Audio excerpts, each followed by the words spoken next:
2013, we harvested roughly 20 million pounds of asparagus in Michigan. 8 million of that went into the fresh market and about 12 into the processing market. I would look for that to be pretty similar this year, perhaps a little bit more fresh.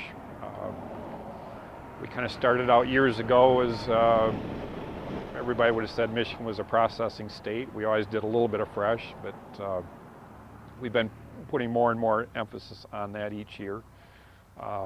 Returns for the growers have been pretty good the last couple of years on the fresh side. So I would look for our production this year to be similar.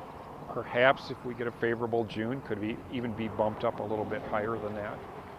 And I don't think we're going to be 50% fresh this year, but I think we'll be pushing that. The West Coast actually started earlier than normal. Quite often we see when we're cold here, they're warm out there, and vice versa. So, of course, we had this cold winter and cold spring.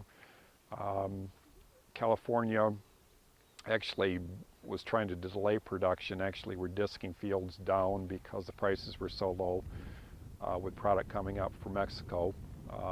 Once Easter passed, Mexico kind of faded from the market, and I think the California growers probably had not a great season, but a good season. They're about done now. I mean, there's just a few fields in California that are still being harvested.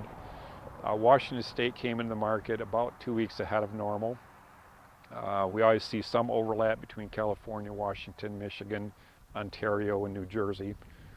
When that happens, usually the market gets a little ugly, and that happened last week. So, but Washington State is about 80% wrapped up right now.